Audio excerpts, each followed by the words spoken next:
Welcome to The Logic Group, the podcast where strategy, story, and community drives growth. This is your space for bite-sized, high-impact conversation on marketing, entrepreneurship, and the tech shaping our industry. I'm Sam Hale, Boone Logic's digital content director, and my co-host is Faith Boone, founder of Boone Logic. And today we're talking about the power of repurposing content, which is one of my favorite topics to talk about.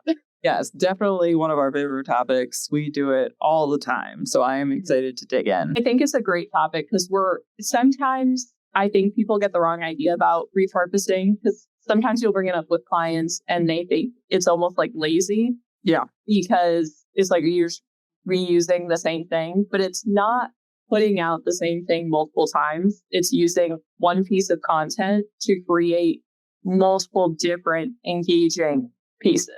Yeah. So it's working smarter, not harder. Exactly. And it's actually, it's a way to be more efficient, just like you said, and I think that it's fun when the client does see the results and they're like, oh my gosh, how did you take that one video and turn it into 5 different pieces of content? I think that's the best part for me is like when they're like, oh my gosh, I didn't even know that you could do that many things with one video. Yeah, when it clicks too. And especially when working with clients, that's great because they have their whole job. They're doing all kinds of stuff. They don't necessarily have time to give us everything we ask for. But if they can hand us off one piece of content, maybe it's a video, maybe it's an article, and we can take it and run with it. So, a lot of times we get videos from clients. We can create reels. We can ghostwrite articles or blogs if that's something they're interested in. We can make infographics from it. So it's taking that one piece and without them having to give us anything else, we're able to create a ton of different engaging pieces of content. And also what I love is when you repurpose content, you're able to connect with different kinds of learners. So some people learn really well and digest information really well when they're reading an article. But I tend to veer more towards like visual learning. So I love infographics or like videos that aren't just the talking head, but also have maybe graphics, videos, even text like pop up on it. Yeah. And so you're able to make sure whatever message you're trying to get across or whatever education piece is connecting with multiple audience members who might learn better one way versus another.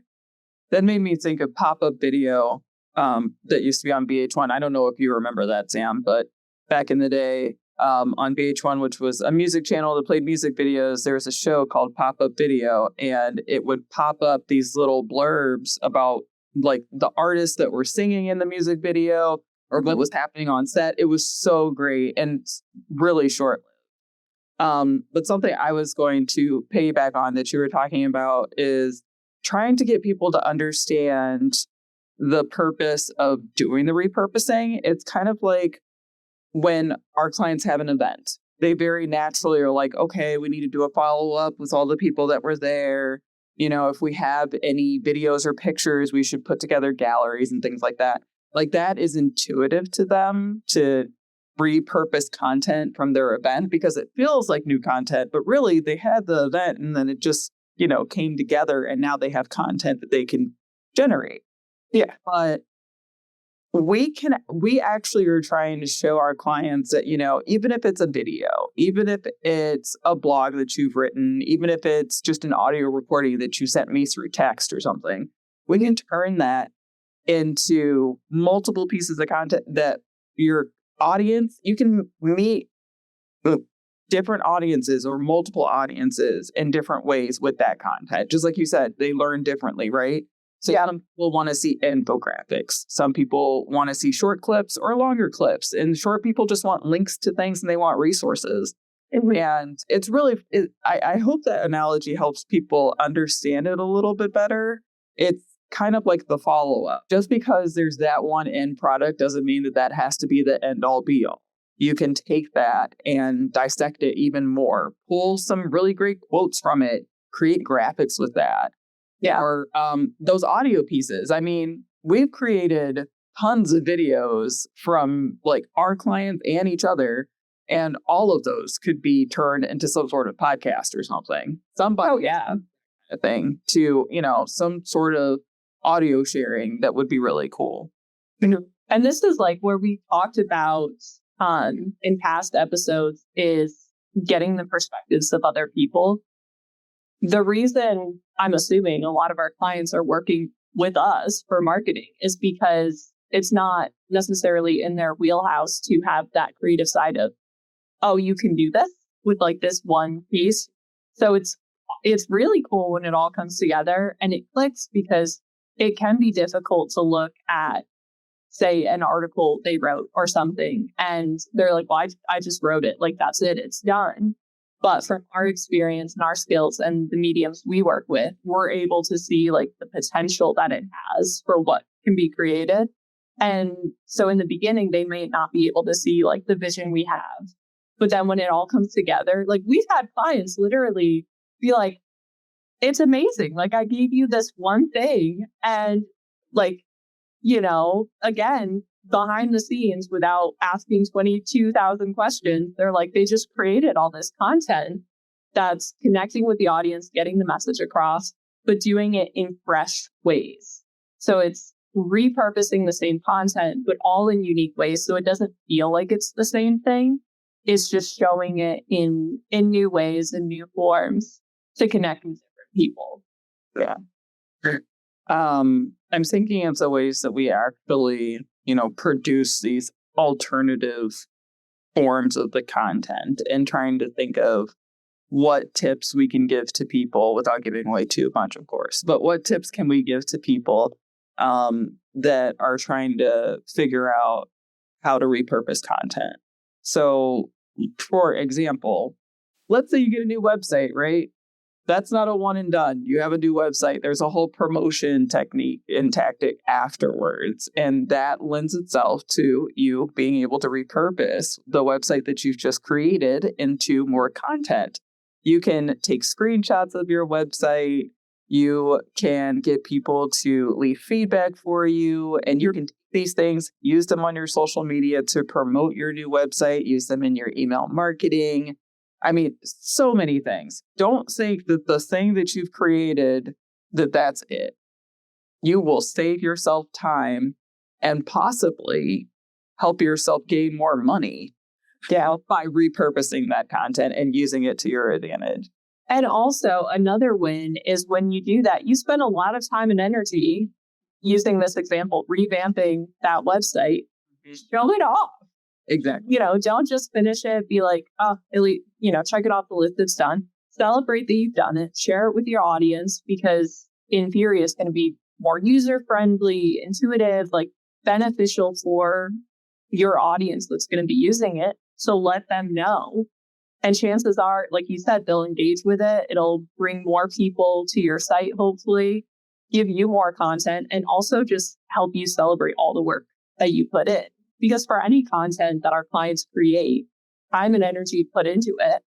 So for us to be able to repurpose it, show it off, people, myself included, needs to celebrate the work that we accomplish. It's so easy to get stuck in just to-do lists, mountain of tasks to do, check them off, and feel like you're not accomplishing anything. So when you repurpose it, it's like another way to feel good and really appreciate the work that you've put in as well.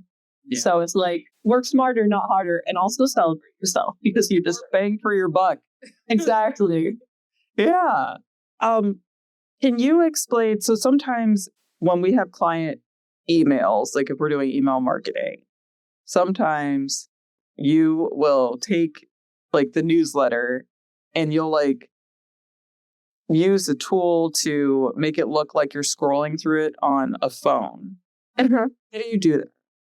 So I love when clients send out newsletters because so for listeners, I do a lot of social media for various clients. So when they send out newsletters, it's a great way, one, for me to get content because I can see what they've shared in the newsletter.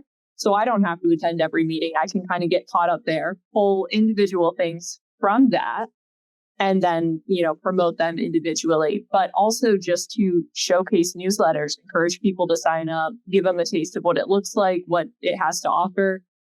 It's as simple as doing a screen recording on my phone.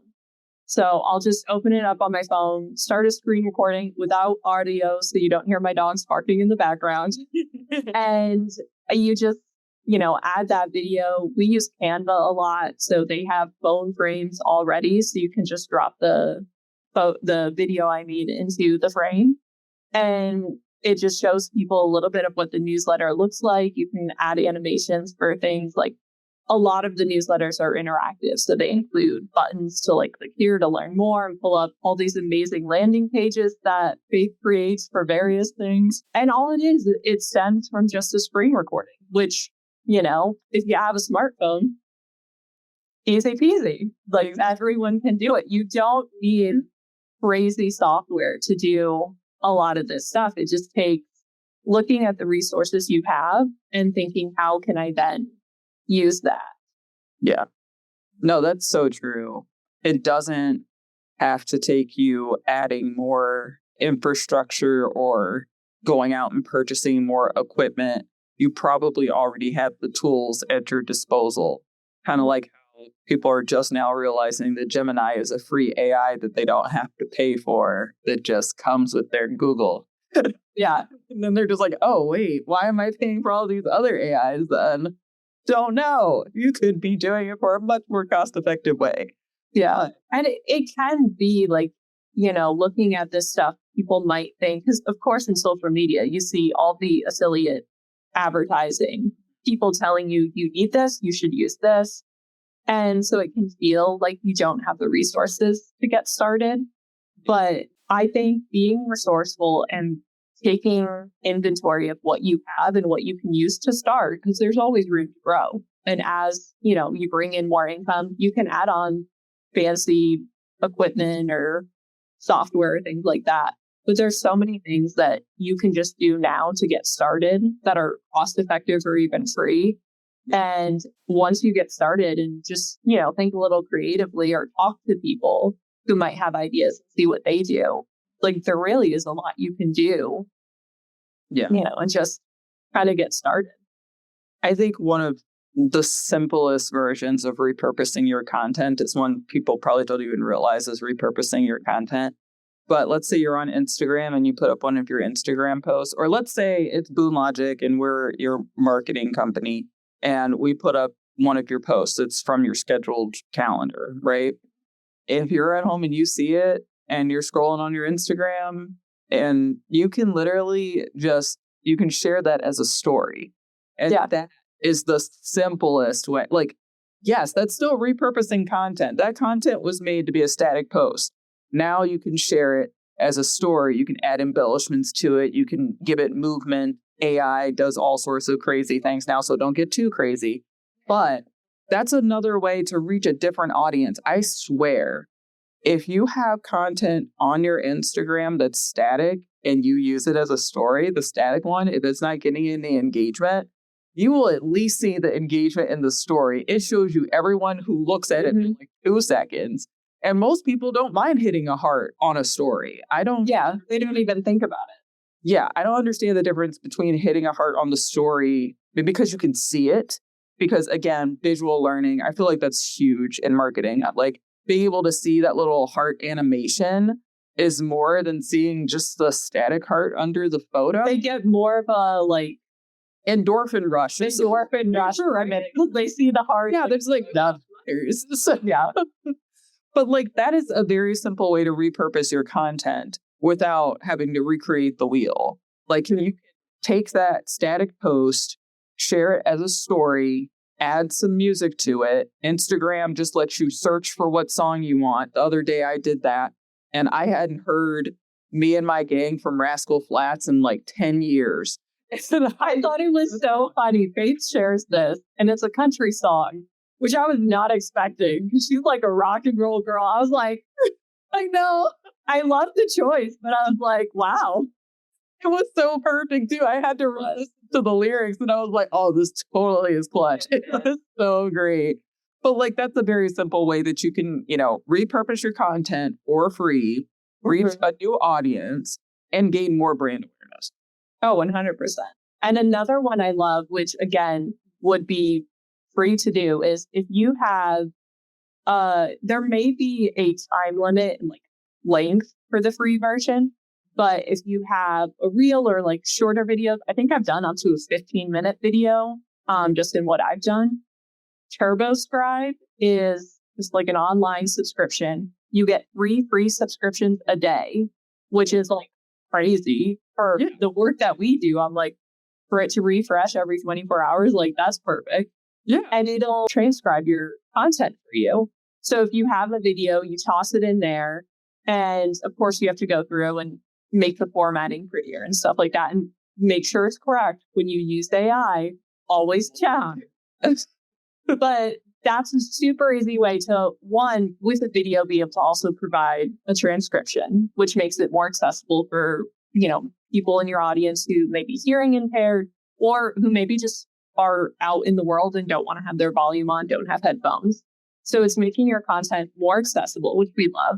And it's also then to see it written out, it's so much easier to put together a short blog, maybe a recap of what the video goes through, and then to be able to share that as a resource as well. Let me tell you, from my journalism days, I remember listening to the audio and stopping every few seconds to type it up and transcribe by hand. So this is like game changing for me. Totally game changing. Yeah. And it's completely free to use. Like I said, like I'm not sure, there may be, if you try to upload an hour-long video, they might be like, hey, you got to pay for that, which fair enough. That's right. That's a long video. Yeah. But if you're doing shorter content, like our podcast episodes, I've transcribed and then been able to use that to, have a recap of what we talked about and then use that to write the captions, the show description, show notes, things like that. There's a ton of resources online that you don't have to pay for. They have free versions or free trials, test it out. And then you can make such a wide variety of content from that. Yeah. And one thing I want to point out too is like when we talk about blogs, I feel like there are several people out there that are like, oh my God, a blog, that sounds so long. That sounds like I have to write an essay. And no one wants to read your essays. We just want some short nuggets of information that we can walk away with that felt valuable to us, that we can either use that same day or put into a plan. And so if your blog is more than 500 words, and that's pushing it, like people don't want to read that much. So if you're doing a blog about a video, they're either going to watch the video or they're going to read the 2 to 3 graphs that you wrote about it and possibly skim the video. Don't go crazy. Nobody wants the 1,500 word essay about something that they can watch in a video or that they could have gotten from bullet point. Yeah. What I always think is if someone's not watching the full video, it makes me think of in school, there's always students who they didn't read the book. They just did the click notes and wrote their essays based off of that. That's kind of what you're looking to do. It gives them the gist, but they didn't want to read the book. Yeah. They're not going to want to read your essay. So, it's short, concise, an overview if they don't have time to look through the video. And especially now with I feel like it's a big DIY culture. So even whatever your field is, even with marketing, if someone wants to learn, say we do an episode about social media tips and tricks, like whatever. If they're trying to just get some ideas for their own content, they're trying to get started, they might not want to invest, the full 20 minutes or whatever the video may be. They're like, let me just skim through, get the gist of what you're saying, and then try some stuff myself. Right. So that's a good way to think about it. It's your Cliff Notes version of giving people an overview. You don't want to give too much away when you do repurpose the content sometimes, because there are sometimes where the goal is to repurpose the content so that it directs people back to the main source of content. And so people can also think of it as creating teasers. Even after something has been released, just because it's been released, it doesn't mean that the world has seen it already. Yeah. Do your job. So, repurposing pieces of the main portion, taking your little, your side dishes here, those can really get people to the main course. I like that analogy there. That was good. And a perfect example is literally this podcast. So we're recording this. We have the video. You hear our lovely voices. And prior to it coming out, we'll share a short clip, a little teaser being like, this is coming. Keep an ear out, subscribe so you're notified when it comes out. And then after it drops, we love you if you listen right away. But also, I'm sure a lot of us don't. I wouldn't. I would be like, I got stuff to do. Yeah. So after it comes out, I take the full video, have a few more short clips of key points, teasing and enticing people to want to hear a full conversation, and share those after, directing them to Spotify to listen to the full piece. We have our newsletter, which is going to be, the first one is going to be shared at the end of this month. We're very excited about that. And same thing. It's a new way to share the content, tell people about the podcast, easy connection to say, hey, if you haven't listened to the couple episodes that have been released, here's where you can find them. Here's some resources. Here's a way to join the community, get more involved. And of course, we're also sharing static graphics, promoting both of these things as well. So just the way that you can take one podcast, have a bunch of reels and static graphics for social media sharing, which we're also sharing on stories, which that nice, quick, easy way to repurpose, reach different people. We have the newsletter, which is also going to be another way to repurpose this content and kind of grow the audience, connect with different people. And it would be super easy to create a blog, infographic, and sheet based on, whatever topic we happen to be talking about. So from one 15, 20-minute podcast episode, I don't even know how many examples I just gave. Like, there's so many ways that you can take it and connect with different people. And if with the podcast, a lot of them, all of them basically, we're directing people to the original format. And we're hoping people subscribe and want to listen to the whole thing. But if they're not, they're still finding value in a variety of different pieces of content if that's what resonates with them better. Exactly. Yeah. I'm really excited that we started this, because starting a podcast, even if are like us, we're very fresh at starting. This is episode 3. So, we're just starting it, but this is part of growing Boone Logic. Like, we are growing because we're finding a new way to reach our audience, but also, this will be we'll have a new page on our website about this. We'll have a whole new social media campaign just about the Logic Loop and about people that we'll have to come on and that we can have special guests and all sorts of things, and sharing all sorts of resources. I mean, this is really exciting. The thing that's really important to me, and it's still on my little LinkedIn header, is collaboration. And I want us to have more marketers on our podcast so that they can repurpose this content, so that they have a piece of content that they can share with their people, and maybe they start their own niche podcast. Mm-hmm. I mean, I want to show that collaboration can be a way to help you grow too. And if we can help other marketers grow and other small businesses grow and helps them understand how, repurposing content, even if it's not your content, but you are somehow a part of it, can help you too. I think that's definitely. And that, like you said, that is beneficial for both parties. If we have someone on the podcast and they share it on their platform, it gives them content, but it's also expanding our reach. Yes. So it's like the saying, which I love, it's, if you want to go fast, go alone. If you want to go far, go together, which perfectly exemplifies collaboration, and to kind of get out of the mindset of like always competing and like to climb the ladder, you have to step on the hand below you. You don't. Actually, if we all work together, just build an elevator and then multiple people can fit in. But you can't do that alone. So true. But I love this. I feel like hopefully we've dispelled some of the rumors that repurposing is lazy, and it's actually a really great way to be efficient, to be able to connect with different audiences in different ways, to be more accessible to people who learn differently. And hopefully we've inspired some people to get creative and try new ways to repurpose their own content.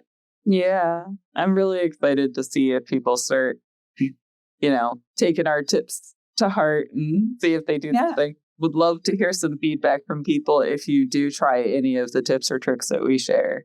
Please, if you find value in any of this, if you try anything, let us know. We'd love to see it. So if you believe that strong relationships are the foundation of great storytelling, then the Logic Loop community is the place for you. Check out the show notes for more ways you can get involved, and we hope you'll tune in again for our next episode of the Logic Loop.